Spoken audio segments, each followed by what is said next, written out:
Hello from the land of TV. This is King Cool, and welcome to the Toast Reviews. For those of you who don't know how this works, I watch a movie, I pull something out of the, I'm sorry. It's just a little bit after 9:30. I'm never up this early. But I have time to shoot it now, so I'm gonna do it. So, you saw last week I pulled out of the penalty box. And that means today, while I'm toasting, we're going to be talking about She's Out of Control. And today on the show, I have one of these sandwiches from Dunkin' Donuts. But the thing I don't like getting them on English muffins because they never toast them quite the way they never toast them enough. So this time I got it untoasted. They must have thought I was crazy. And, toast it up. I have to figure out a way to hold this patty in a way that's not going to get close. I guess, well, I don't know. Like that, I guess. Put it down to the thing. I'm going to toast it to my liking while we talk. Here we go. Okay, She's Out of Control is famous for nearly sending Gene Siskel out of his job after watching it. He was just like, man, the people who made this movie just don't know nothing about anything. Okay, I think Gene Siskel had 2 daughters, and this is about a guy with 2 daughters who goes on a business trip. All these places, I always go to conventions. All these business people. I've never, occasionally, like you go to like Anime Boston or something, and then they have a dentist convention at the same place, and the dentist people must have no clue what's going on. But it's always some sort of dentist convention, some sort of lawnmower convention, some other stupid crap. It's a radio convention this time, because he's in a radio station for no real reason except for the fact that it slightly comes up in the climax. Now, like, I don't have any daughters. I have no children. Like, so I didn't object to this nearly as badly as most people did. But by the first half an hour, like if you look at the clips you see on like Siskel and Ebert, that's everything they show, and then the movie potters around for like another hour.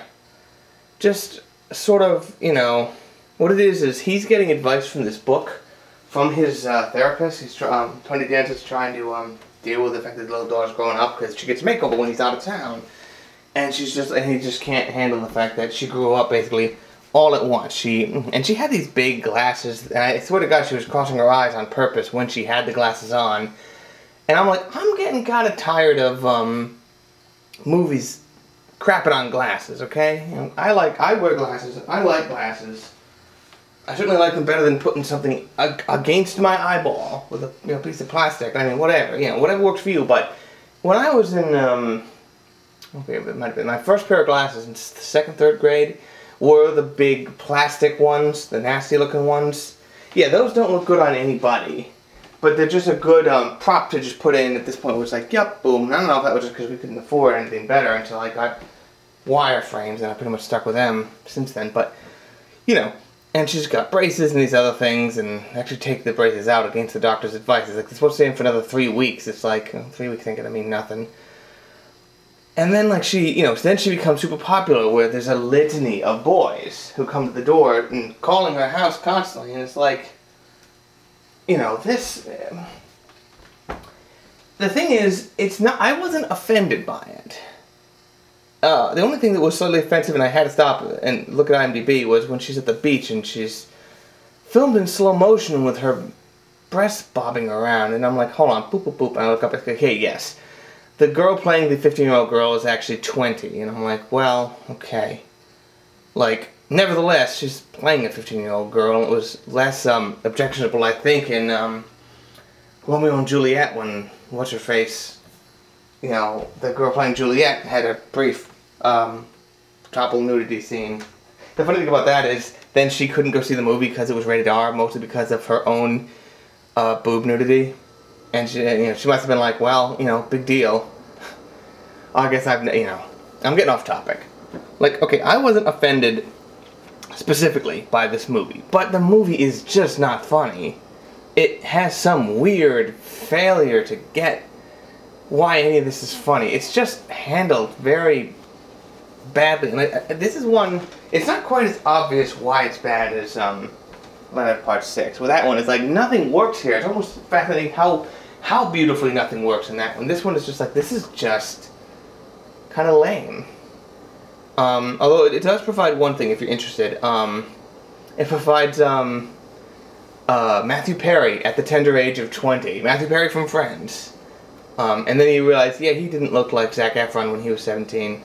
I knew it. He actually reminds me of Jamie, who, if you watched Let's Go to Dita Freeze This, you see him. It reminds me of him in a certain sense, although I don't think he's going to be happy I said that.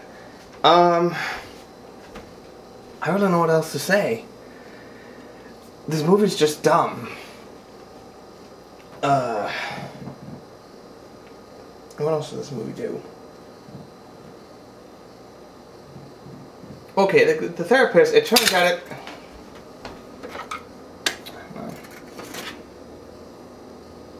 I'll be pushing it. And smoke. Actually, that little end there is starting to burn. I'm gonna take these out.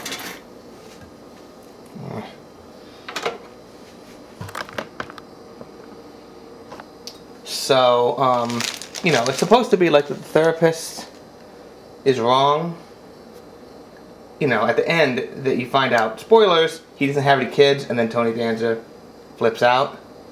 Tries to kill him. But on the other hand, he's been right about all this other stuff. It's just his behavior. Like, he becomes a stalker, basically. And then they play it, like, with, to Secret Agent Man. It's like, it's supposed to be really amusing when this guy's stalking them. It's like, did any of you guys watch 1 Hour Photo? About the creepy stalker guy? That's a great movie, by the way. Of course, not a comedy, but it's like, yeah, I think this would almost have worked better as a drama. I don't know. Anyway, I'm gonna eat me this here thing. Hot. What are we gonna do for next month? That I'm not totally sure. But we shall find out next time. Thank you all for watching. This is Kincool. Still too hot. Ow, ow.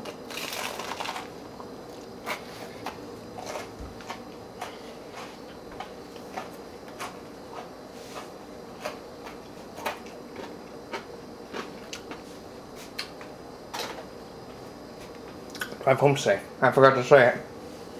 I really have no idea what to show here when I say this, but here's the figure I bought who will not become a player just because he doesn't really fill an archetype that I need.